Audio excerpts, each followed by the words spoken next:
Hello everyone, welcome back to Anu's kitchen. ఈరోజు day 6 lunch box recipe paneer fried rice చేసుకుందామండి. చాలా ఈజీగా, చాలా టేస్టీగా ఉంటుంది. ఎవరైనా సరే చాలా ఈజీగా చేసేయొచ్చండి. దీనికి ఎక్కువ ప్రాసెస్ కూడా ఏమీ లేదు. చాలా టేస్టీగా ఉంటుంది. చాలా తక్కువ టైంలో రెడీ అయిపోతుంది. ముందుగా స్టవ్ ఆన్ చేసుకొని ప్యాన్ పెట్టుకొని అందులో 2 స్పూన్స్ ఆయిల్ వేసుకోండి. ఆయిల్ హీట్ అయ్యాక క్యూబ్స్లా కట్ చేసి పెట్టుకున్న పన్నీర్ని వేసుకోవాలండి. అది హై ఫ్లేమ్లోనే ఫ్రై చేసుకోవాలి. చిటికెడు సాల్ట్ వేసుకోండి.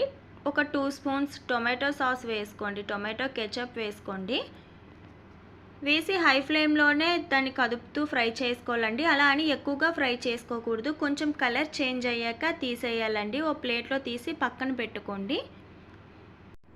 ఎక్కువ టైం ఫ్రై చేసుకుంటే పీసెస్ అనేవి చాలా గట్టిగా వచ్చేస్తాయండి.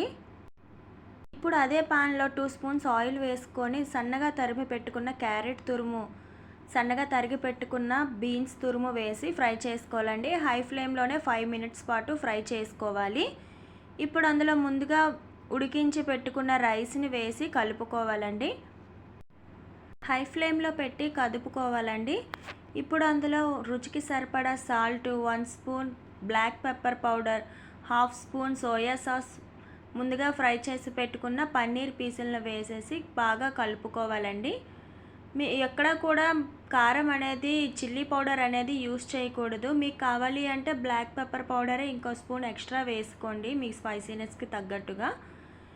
ఇప్పుడు అందులో ముందుగా తరిగి పెట్టుకున్న కొత్తిమీర వేసేసి కలుపుకొని స్టవ్ ఆఫ్ చేసేయాలండి. అంతేనండి, పన్నీర్ ఫ్రైడ్ రైస్ రెడీ అయిపోయింది. చాలా ఈజీగా, చాలా టేస్టీగా, సింపుల్గా అయిపోయిందండి. ఎవరైనా సరే చాలా తక్కువ టైంలో చేసుకోవచ్చు. Thank you for watching. Please subscribe.